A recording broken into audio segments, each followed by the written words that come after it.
Selamat hari Minggu jemaat yang terkasih. Minggu ini 7 Juni 2020 kita melakukan ibadah Minggu Trinitas bersama keluarga kita secara online. Tema ibadah kita minggu ini adalah Trinitas hidup dalam penyertaan Allah Bapa, Anak, dan Roh Kudus. Ibadah kali ini dilayani oleh Pendeta Agus Wiyanto dan Saudari Elisa Bernike Sonarko. Mari kita menyiapkan hati kita untuk memasuki peribadatan ini.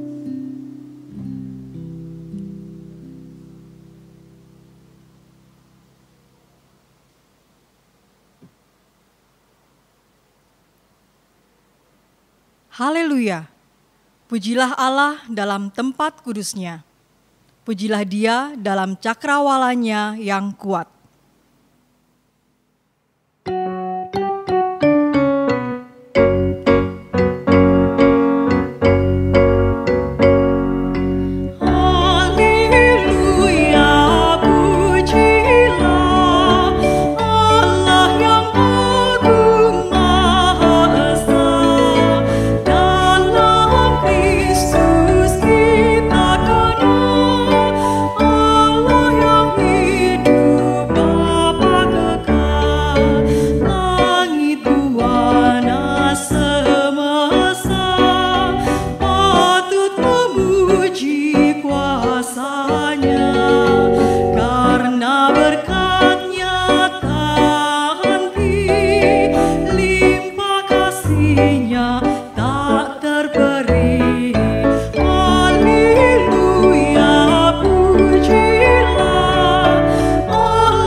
Umat Tuhan yang terkasih, ibadah kita pada hari ini berlangsung di dalam nama Tuhan yang menjadikan langit dan bumi.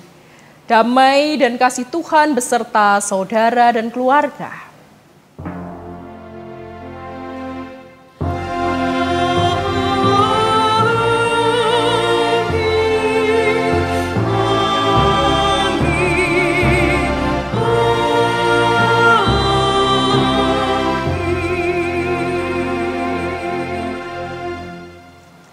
Umat yang terkasih, pada minggu hari ini kita merayakan Minggu Trinitas. Minggu di mana kita akan kembali mengingat penyertaan Allah Bapa, Anak, dan Roh Kudus.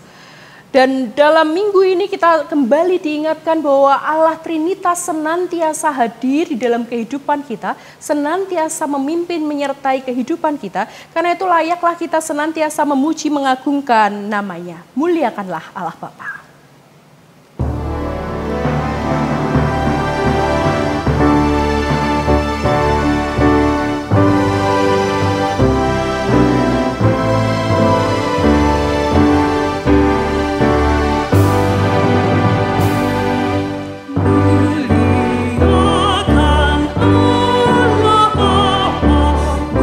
Muliakan putranya,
Tuhan yang terkasih, mari kita memasuki pengakuan dosa kita. Kita merendahkan diri kita, mengaku dosa-dosa kita di hadapan Allah. Mari kita berdoa.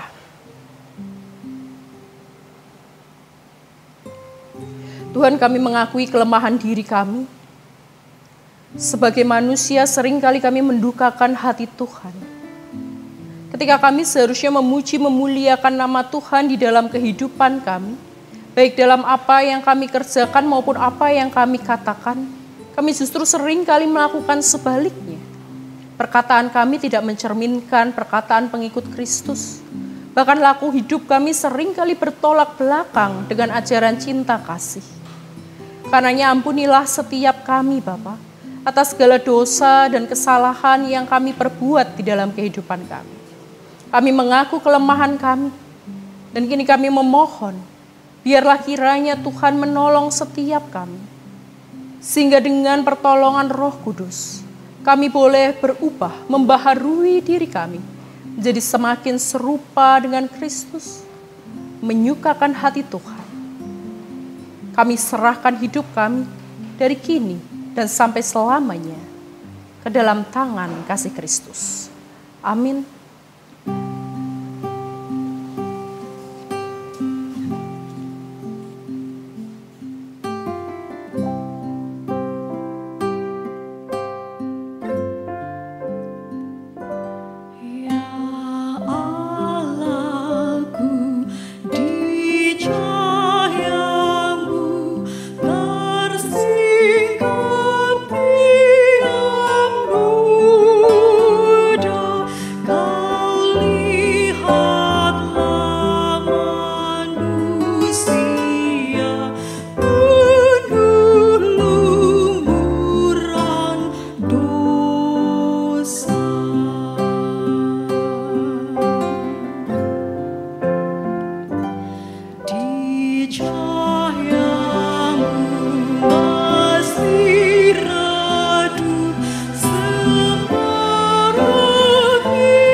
Sembah Tuhan bagi setiap kita yang dengan sungguh mau mengakui dosa kita di hadapan Tuhan dan kemudian menyerahkan kehidupan kita untuk senantiasa dibaharui oleh Roh-Nya.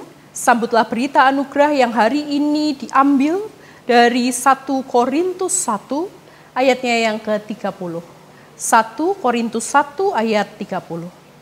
Tetapi oleh Dia kamu berada dalam Kristus Yesus yang oleh Allah telah menjadi hikmat bagi kita. Ia membenarkan dan menguduskan dan menebus kita. Demikianlah berita anugerah dari Tuhan.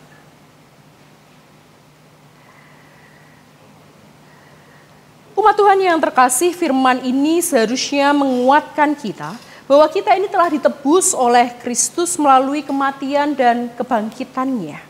Oleh karenanya, baiklah kita senantiasa merayakan cinta kasih Allah itu di dalam kehidupan kita dengan hidup penuh damai bersama dengan keluarga kita, orang-orang di sekitar kita.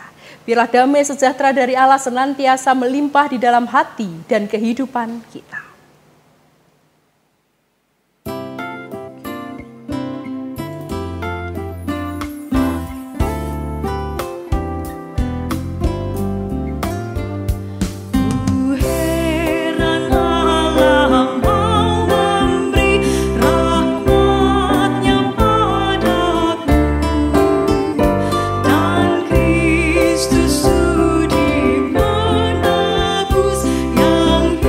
Yang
Umat Tuhan yang terkasih, seperti lagu yang kita pujikan, kita tahu siapa yang menjaga kita, dan karena itu marilah kita saat ini memohon supaya Sang Firman senantiasa menjaga kehidupan kita melalui pemberitaan firman Tuhan. Mari kita berdoa.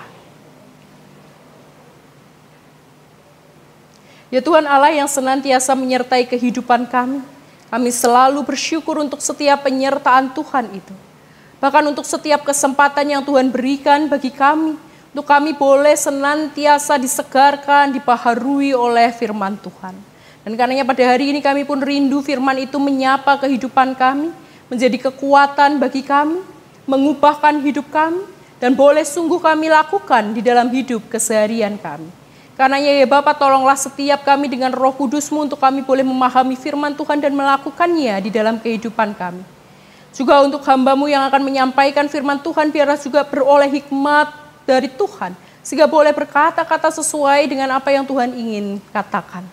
Kami serahkan Bapa waktu perenungan ini ke dalam cinta kasih Kristus, biarlah segala yang terjadi adalah yang seturut dengan kehendak Bapa. Amin. Umat Tuhan, Tuhan Yesus telah mengutus murid-muridnya untuk menyampaikan kabar ke seluruh dunia dan menjamin akan selalu menyertai mereka. Karena itu dengarkanlah firman Tuhan di dalam Matius 28, ayatnya yang ke-16 sampai 20, sebagaimana cerita firman Tuhan di dalam video berikut. Dan ke-11 murid itu berangkat ke Galilea, ke bukit yang telah ditunjukkan Yesus kepada mereka. Ketika melihat Dia, mereka menyembahnya, tetapi beberapa orang ragu-ragu. Yesus mendekati mereka dan berkata, "Kepadaku telah diberikan segala kuasa di sorga dan di bumi.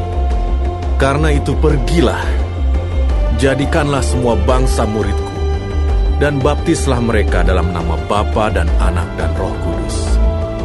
Dan ajarlah mereka melakukan segala sesuatu yang telah kuperintahkan kepadamu. Dan ketahuilah, aku menyertai kamu senantiasa sampai kepada akhir zaman."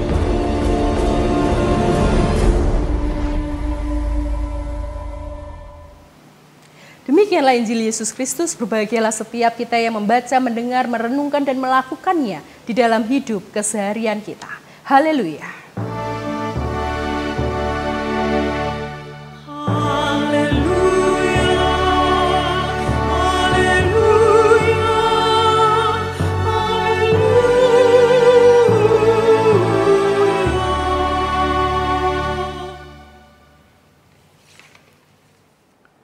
Saudara sekalian yang dikasihi oleh Tuhan, hari ini kita memasuki Minggu Trinitas. Saudara, entah sudah berapa lama, saya pikir sejak bulan Maret, kita beribadah di rumah, ibadah online. Apa yang dilakukan mula-mula menarik, tapi setelah berjalan beberapa lama, bahkan sampai saat ini, saudara-saudara, apa yang dulu menarik menjadi biasa saja. Maka kalau boleh dipetakan, kira-kira ada 3 gambaran orang di dalam gereja. Yang pertama yang fokusnya pada masa lalu. Lalu berkata, enak zaman dulu.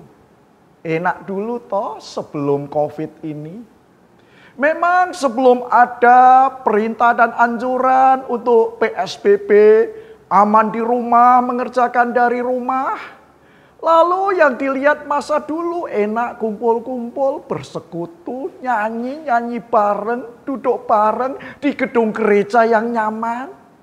Lalu orang yang seperti ini yaitu hanya melihat masa lalu, hanya meratapi sekarang ini.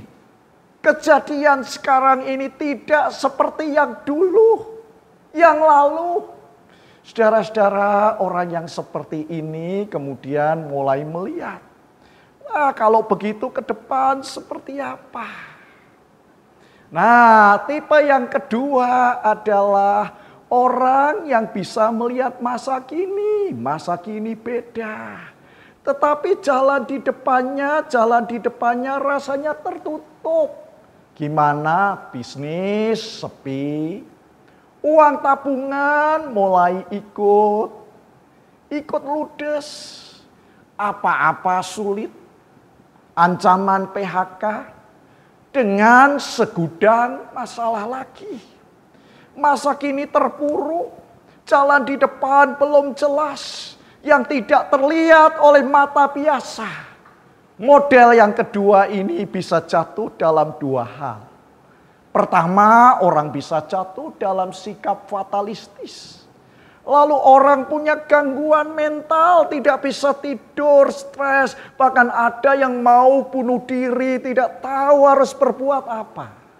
Yang kedua, saudara-saudara, dengan masa depan yang tidak jelas, maka lahir yang namanya teologi akhir zaman dengan mengatakan ada ramalan-ramalan 666, antikris, pengangkatan, perang Hamagedon, dengan ajaran-ajarannya yang menarik di sini. Saudara, model yang ketiga. Model yang ketiga ini yaitu orang yang melihat kenyataan kini. Saat ini memang beda dengan dulu. Tapi ayo kita manfaatkan kesempatan masa kini. Kita harus jadi berkat. Kita tidak lagi kaku dengan model-model bergereja seperti dulu. Sehingga banyak gereja yang kemudian banyak terlibat di dalam diakonia sosial. Menolong orang, membagi sembako, membagi paket-paket. Menolong orang yang kesulitan ekonomi yang perlu dibantu dan sebagainya. Saya pikir banyak gereja mulai melakukan ini. Banyak gereja yang bergerak ke sana. Lalu menjadi gereja yang cair. Menyalurkan cinta kasih dan karitas kepada sesama. Saudara-saudara, tapi perlu ditambah yang keempat. Ide dari Bapak Simatupang. Mengantisipasi masa depan. Masa depan yang masih panjang. Dengan cara apa? Kritis. Positif. Berperan serta. Kreatif. Melakukan sesuatu dan hadir untuk menyelamatkan, menjadi berkat. Saudara-saudara yang dikasihi oleh Tuhan, kalau begitu maka saudara-saudara, perjalanan kita masih panjang. Saudara-saudara, kalau perjalanan masih panjang, sebagai orang percaya juga harus terus melangkah. Sebagai gereja juga masih harus melangkah. Maka kita bertanya yang kedua, kalau begitu spirit apa yang harus ada pada kita? Spirit untuk menjalani jalan yang masih panjang, tidak tahu sampai kapan. Ada dua jawaban spiritualitas yang kita lakukan. Satu, seperti pelari maraton. Langkahnya konstan, bisa menempuh jarak yang panjang, tidak terlalu cepat. Atau model yang kedua, pelari 100 meter yang memacu tenaganya habis-habisan. Saudara yang dikasihi oleh Tuhan, jalan di depan kita masih panjang.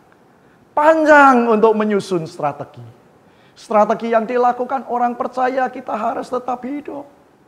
Tidur yang berkualitas, olahraga, dapat sinar matahari, makan bergizi, perasaan tenang.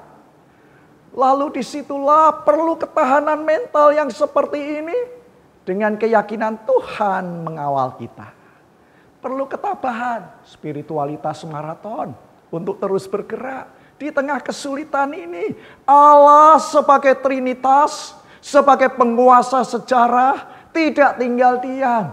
Dia bekerja, terus bekerja, dan akan terus bekerja menegakkan kerajaan Allah. Maka kalau spiritualitas pelari maraton, maka mari kita ajak keluarga kita untuk terus maju. Jangan dengan spirit 100 meter. Jangan ada yang mendahului, main serobot. Jalan di depan kita masih panjang.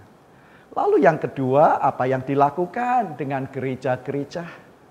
Spirit apa yang dilakukan? Apakah memilih spirit untuk lari maraton? Atau gereja memilih yang kedua, gaya pelari 100 meter. Program harus diselesaikan. Karena 10 bulan, 1 tahun 12 bulan.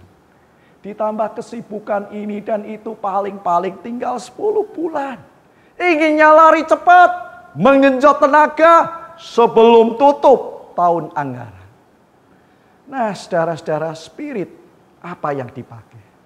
Spirit maraton atau spirit 100 meter?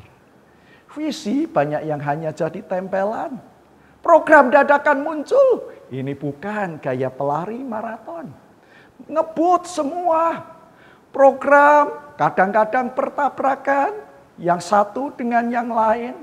Sabtu pun beberapa kegiatan. Ada pembinaan sini sana. Materi tidak utuh. Orang akhirnya harus lari.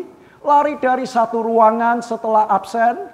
Pindah ke ruangan yang lain, pindah ke ruangan yang lain. Apalagi sudah mau tutup buku, tutup tahun anggaran. Semua program dikejar, semua program agar dijalankan. Ini gaya 100 meter atau gaya pelari maraton. Saudara-saudara, dengan perjalanan yang masih panjang karena COVID ini, mestinya kita disadarkan ulang, saudara-saudara. Ada program yang mesti ada di tengah-tengah COVID ini. Program yang masih ada kebaktian. Lalu apa yang sebetulnya bisa ada dan bisa tidak? Rapat, birokrasi, administrasi. Saudara-saudara yang dikasihi oleh Tuhan. Rapat yang sebetulnya menjadi sarana. Lalu kadang-kadang itu menjadi sebuah tujuan. Lalu kembali kita disadarkan minggu ini, saudara-saudara, kalau kita bicara tentang Trinitas. Trinitas itu sebetulnya adalah hakikat gereja. Apa itu, saudara-saudara? Allah itu satu. Allah itu monoteisme. Lalu Allah yang satu, monoteisme itu dikenal selaku 3 pribadi di dalam relasi. Relasi Bapa, Anak, Roh Kudus yang selalu bersatu. Nah, maka Trinitas di sini disebut Trinitas perikoresis. Saudara-saudara, dari kata koreografi. Saudara-saudara, sebuah tarian. Sebuah tarian bisa dimainkan oleh beberapa orang.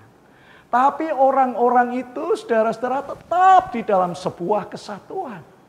Kesatuan sedang menarikan sesuatu. Tapi peran yang diberikan mungkin berbeda-beda. Ada peran yang satu lebih menonjol. Nah, sehingga Trinitas ini, relasi dalam Bapa, Anak, dan Roh Kudus, yang berada bersama-sama, tidak terpisahkan, tapi saling memberi ruang. Ini yang disebut sebuah persekutuan Trinitas. Maka gereja harus belajar, saudara-saudara. Kalau kita dimasukkan dalam persekutuan ini, kita bukan hanya sekedar kumpul karena tinggalnya di Cinere, wilayahnya di Cinere, teman saya di Cinere, pacar saya di Cinere, saya ikut ke Cinere, bukan sekedar itu. Yang dimaksud persekutuan Trinitas adalah persekutuan yang lebih luas daripada itu. Bukan persekutuan karena usianya sama. Maka yang usia mahasiswa masuk pemuda. Yang sudah lanjut usia masuk kul. Persekutuan Trinitaris lebih dari itu. Gereja jangan jadi partai atau kelompok arisan. Di sini kita disadarkan. Arisan punya anggota, gereja juga punya anggota. Ada pengurusnya arisan, gereja ya ada majelisnya. Atau partai politik. Partai politik punya massa, gereja yang punya massa, anggota kita. Partai punya agenda, kita juga punya program kerja. Kita disadarkan, gereja jangan seperti ini. Gereja juga bukan jadi klub. Klub itu ada member berdasarkan minat. Saya minat keroncong, di situ tempat saya. Saya minat paduan suara. Lalu apa yang membedakan? Gereja adalah persekutuan orang-orang percaya. Diundang masuk dalam persekutuan Allah Trinitaris, itu bedanya. Maka di dalamnya harusnya ada kasih. Tidak gontok-gontokan. Tidak menonjolkan diri. Orang melayani dengan senang. Orang terlibat di dalamnya dengan senang. Tidak mengejar ambisi pribadi, kepentingan pribadi yang harus diturut, yang harus didengar. Tetapi ada suasana persaudaraan, kebersamaan. Dan itulah saudara-saudara kita dipanggil untuk membentuk persekutuan yang seperti ini. Lalu yang kedua, saudara-saudara, Allah yang satu monoteisme itu, Allah yang dikenal di dalam relasi tiga pribadi, Bapa, Anak, dan Roh, adalah Allah yang sedang melakukan misi di tengah-tengah dunia. Karena Allah mencintai dunia dan menyelamatkannya. Misi itu dipahami sebagai misi yang luas. Bukan hanya punya daerah misi. Apalagi dipertentangkan misi evangelical. Beda dengan misi ekumenikal. Yang giat di Papua dan sebagainya.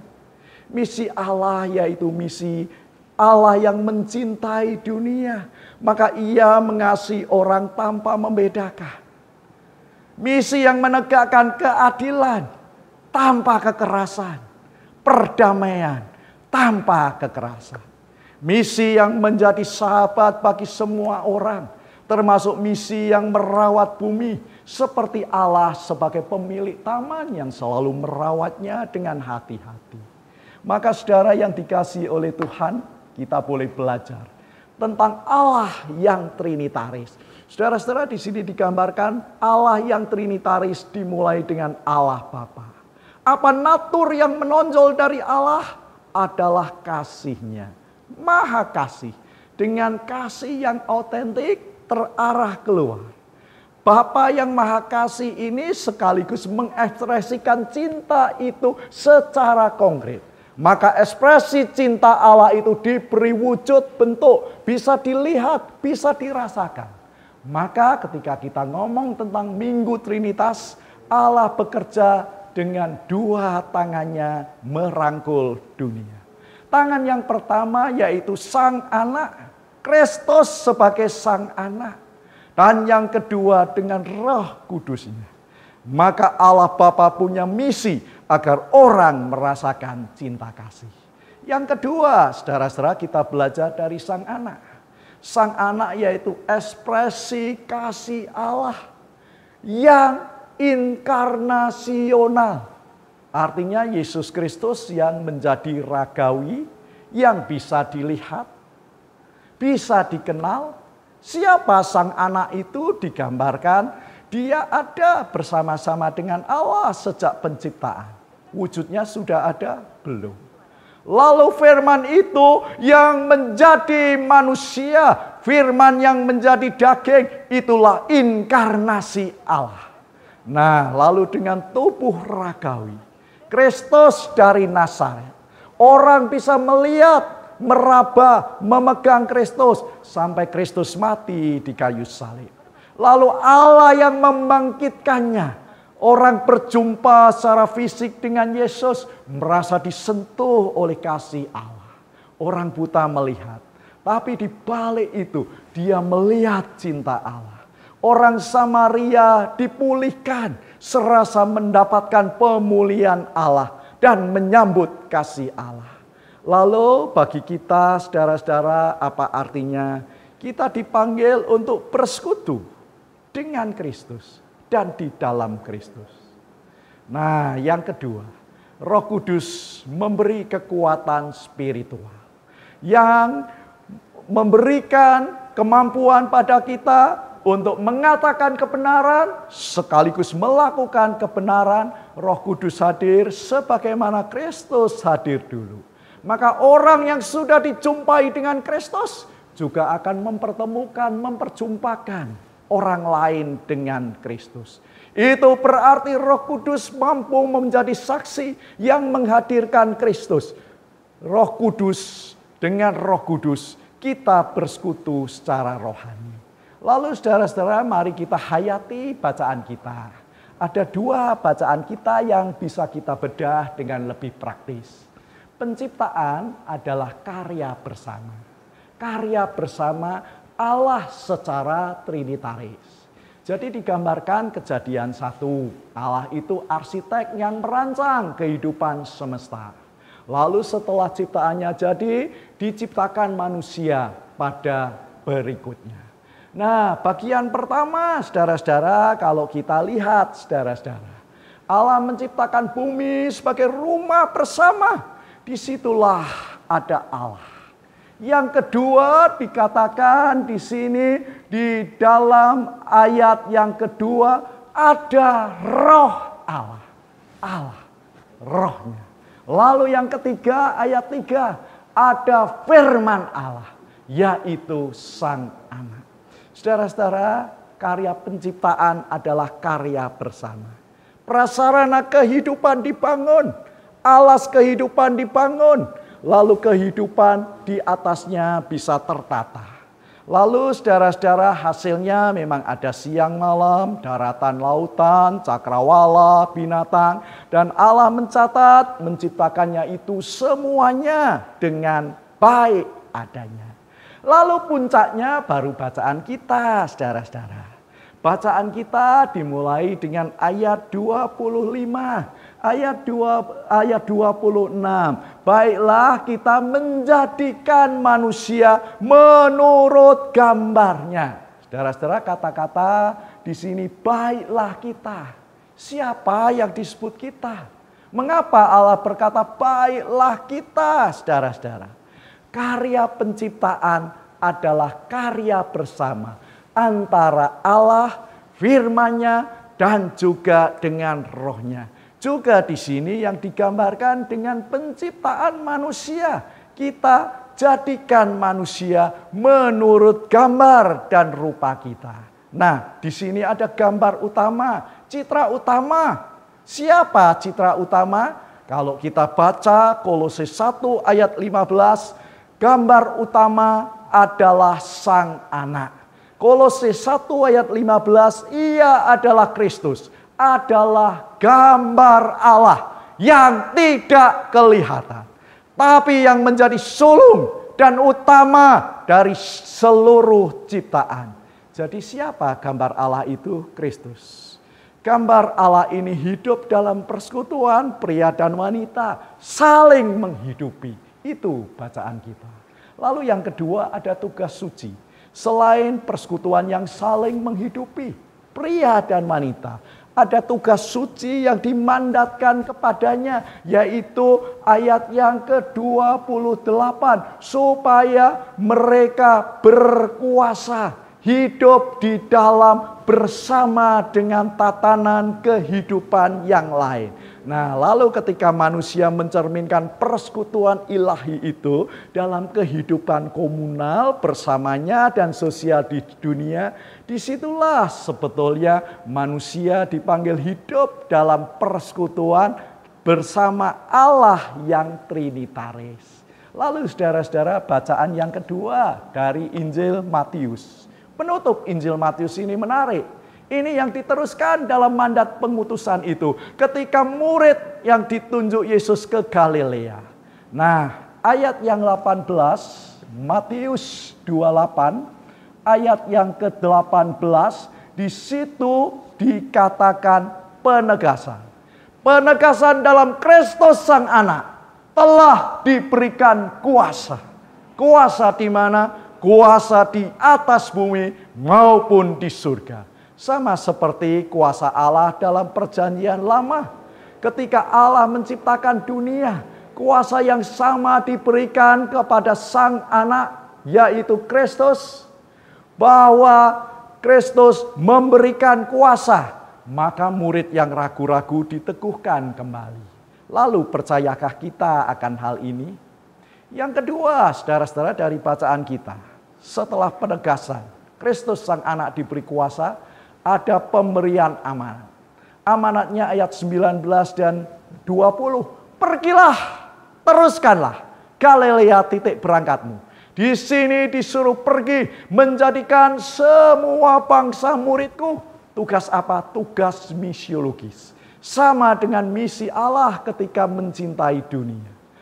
Saudara-saudara, tugas misiologis ini bukan berarti harus mengkristenkan, pindah baju, tapi jadikanlah mereka murid-murid Kristus. Istilah semua bangsa menunjukkan keterbukaan kepada semua manusia. Tidak ada yang dikecualikan. Jangan merasa rendah diri, tidak mampu. Semua dikasih Allah dan menjadi sasaran cinta kasih ilahi. Lalu ditutup dengan baptislah mereka dalam nama Bapa, Anak, dan Roh Kudus. Dan ajarlah, sebuah perintah, mandat ditutup dengan penyertaan, aku menyertaimu. Dalam nama Tuhan, wewenang Tuhan, para murid diberikan kuasa. Kuasa untuk mengajar. Kuasa untuk memuridkan, memasukkan orang-orang dalam lingkungan cinta kasih Bapa yang penuh dengan cinta. Dan masuk dalam persekutuan ilahi yang paling akrab. Karena Allah dengan lengannya, dua tangannya merangkul dunia. Lalu apa maknanya bagi kita? Saudara-saudara, Minggu Trinitaris maka mengajarkan kita. Mari dalam keluarga, ada ayah, ada ibu, ada anak-anak. Persekutuan yang trinitaris memberi ruang satu dengan yang lain. Apakah ada ruang dialogis, saling memperhatikan secara personal? Saudara-saudara, tiga pribadi itu ada. Tapi kadang-kadang yang satu nampak berperanan. Nah, yang dua ada. Tetapi yang satu adalah menunjukkan kiprahnya. Masing-masing orang punya peran. Nah, kalau begitu saudara-saudara, apa implikasi yang kedua? Bukan saling menonjol, bukan saling main seropot, bukan saling menguasai, yang lain tersingkir.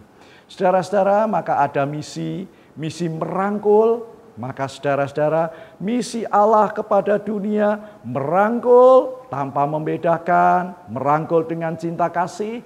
Marilah di dalam COVID ini kita coba saling merangkul dengan sapaan-sapaan personal sehingga di situ kita boleh mendapatkan kekuatan.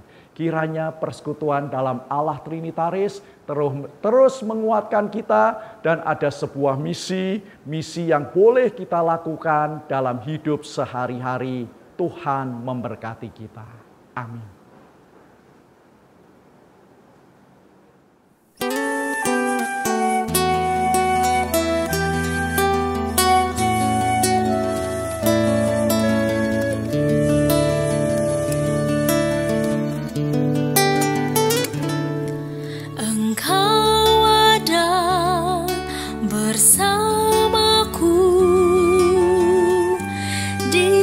Musim hidupku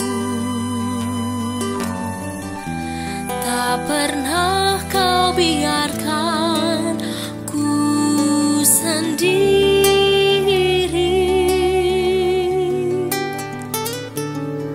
Kekuatan di jiwaku adalah bersamamu.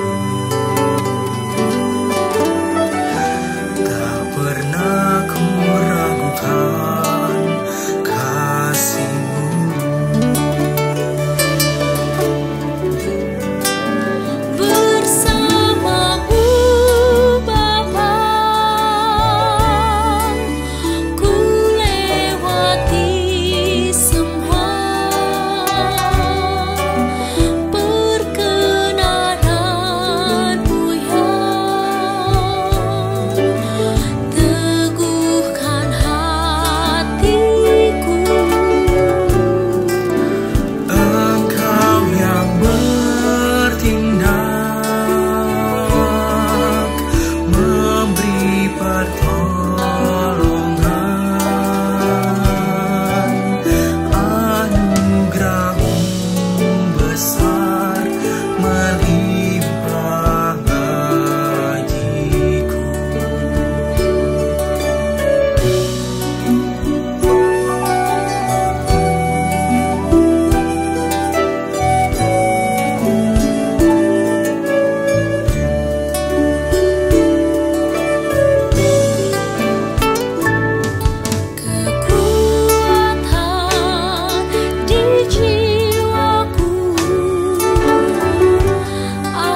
Umat Tuhan, marilah kita bersama dengan umat Allah di masa lalu, masa kini, dan masa depan, mengingat pengakuan pada baptisan kita menurut pengakuan iman rasuli demikian.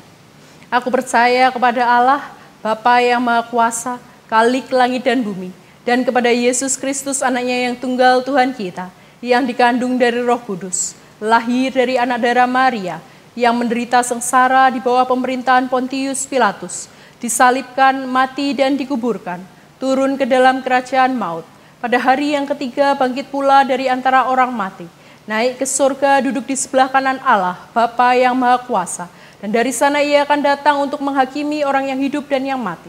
Aku percaya kepada Roh Kudus, gereja yang kudus dan am, persekutuan orang kudus, pengampunan dosa, kebangkitan orang mati, dan hidup yang kekal. Amin.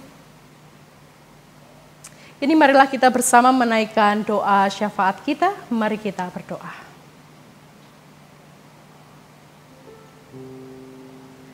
Ya Tuhan, kembali kami datang merendahkan diri kami di hadapan-Mu. Kami bersyukur untuk karya penyertaan Allah di dalam Allah Tritunggal yang kami kenal, kami yakini. Allah yang senantiasa setia memimpin menyertai kehidupan umat manusia. Kini Tuhan, ketika kami bergumul, berjuang di dalam persoalan yang dihadapi oleh banyak orang di seluruh dunia terkait dengan virus corona, kami mohon Tuhan senantiasa memimpin sertai kami. Kiranya Tuhan memberikan kepada kami keyakinan untuk kami boleh senantiasa berserah kepada kehendak Bapa. Dan di dalam penyerahan diri kami itu kami boleh senantiasa berupaya untuk menjaga kesehatan kami, berupaya untuk senantiasa memenuhi kebutuhan hidup yang Tuhan anugerahkan, berupaya untuk senantiasa merayakan dan merasakan cinta kasih Allah. Tuhan, tolonglah setiap orang yang terkena virus ini, sehingga boleh memiliki harapan di dalam Kristus untuk berjuang melawan sakitnya. Setiap dokter, perawat, setiap orang relawan yang mengabdikan dirinya untuk membantu mereka yang terjangkit virus. Biarlah juga Tuhan pimpin, Tuhan sertai, sehingga boleh beroleh perlindungan Kristus dalam kondisi yang sehat. Kami juga berdoa untuk pemerintah bangsa kami, Bapak. Di dalam persiapan new normal yang selalu mulai digaungkan, biarlah pemerintah boleh benar-benar mempersiapkan segala sesuatunya dengan baik, sehingga kondisi boleh kembali berpulih, setiap orang boleh kembali mendapatkan lapangan kerja, boleh kembali melakukan setiap aktivitasnya dengan baik. Biarlah hikmat Tuhan memimpin, sehingga harapan untuk kembali melakukan setiap aktivitas ini boleh terrealisasikan. Bukan tergesa-gesa, namun sungguh sesuai dengan waktu Tuhan dan mendatangkan kebaikan. Kami serahkan ya Tuhan kehidupan kami, gereja Tuhan, bangsa dan negara ini ke dalam cinta kasih Kristus. Biarlah segala yang terjadi sungguh adalah yang sesuai dengan kehendak Bapa. Amin.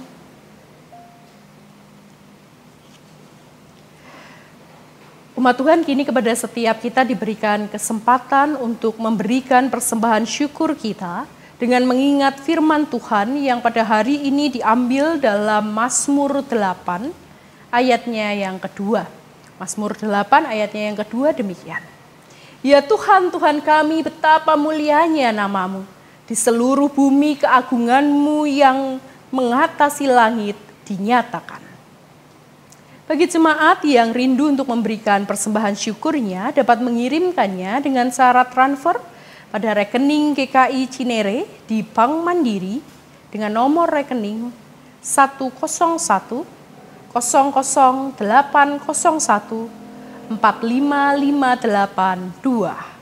Jemaat dapat memberikan keterangan apakah persembahan yang dikirim merupakan persembahan kantong hitam, kantong merah, persembahan bulanan, persembahan syukur lainnya.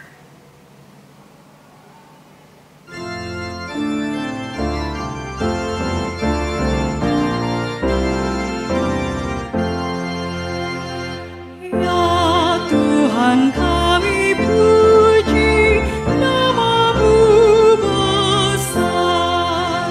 Ya Bapa makhlukmu menyanyi bergema.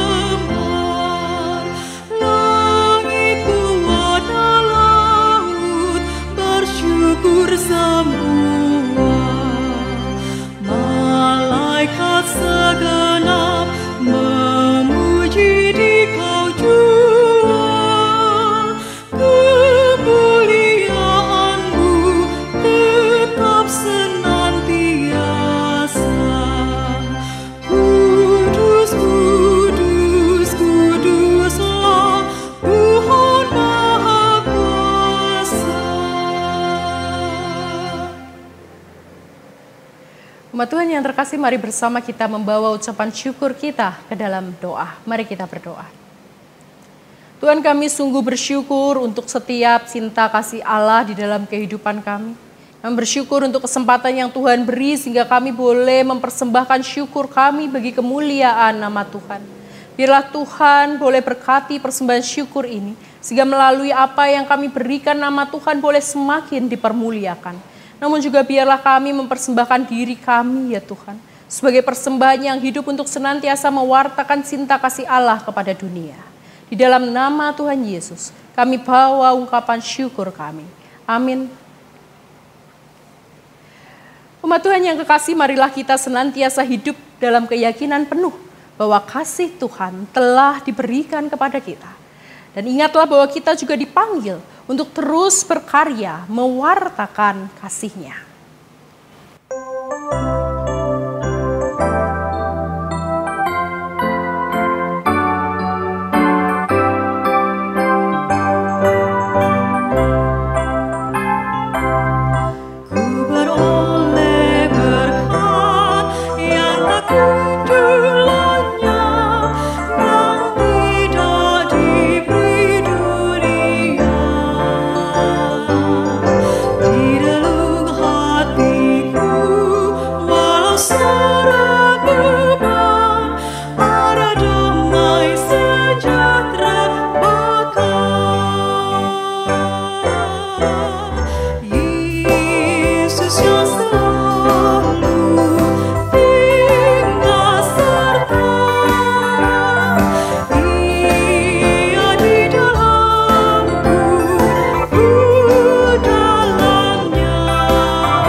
Umat Tuhan yang terkasih, marilah kita mengarahkan hati kita kepada Tuhan.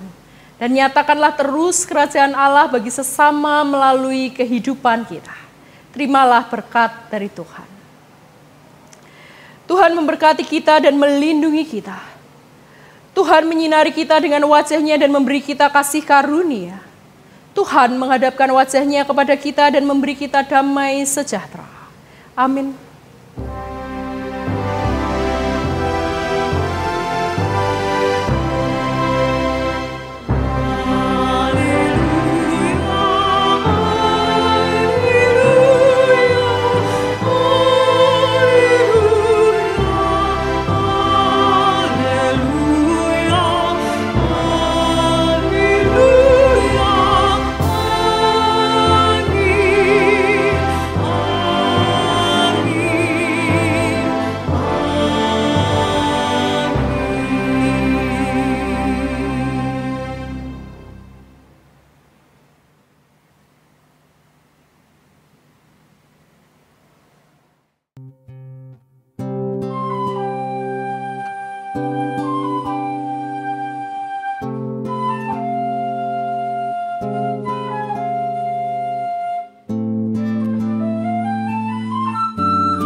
pernah kau biarkan ku sendiri.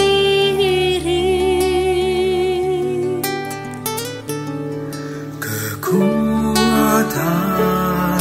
di jiwaku adalah bersamamu. Tak pernah ku ragukan kasih-Mu.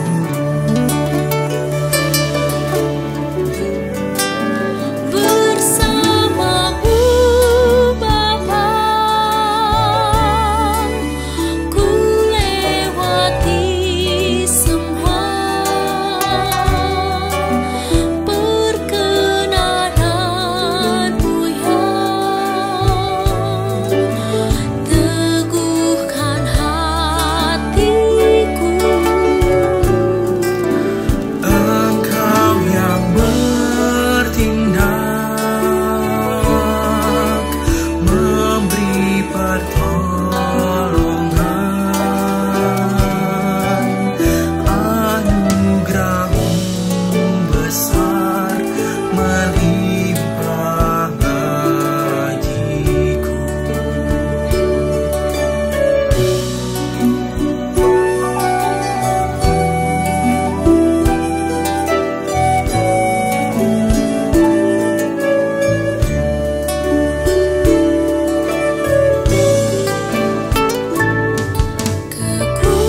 Kekuatan di jiwaku adalah bersamamu. Tak pernah ku ragukan kasih-Mu.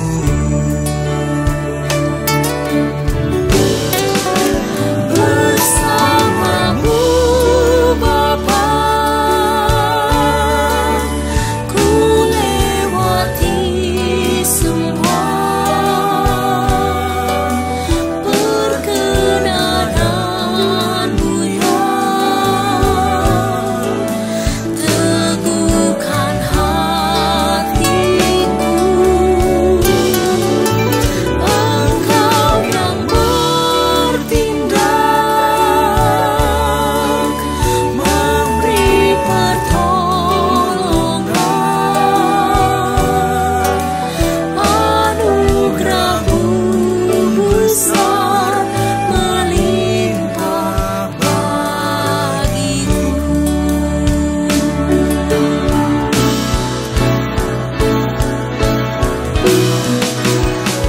Bersamamu Bapa, ku lewati semua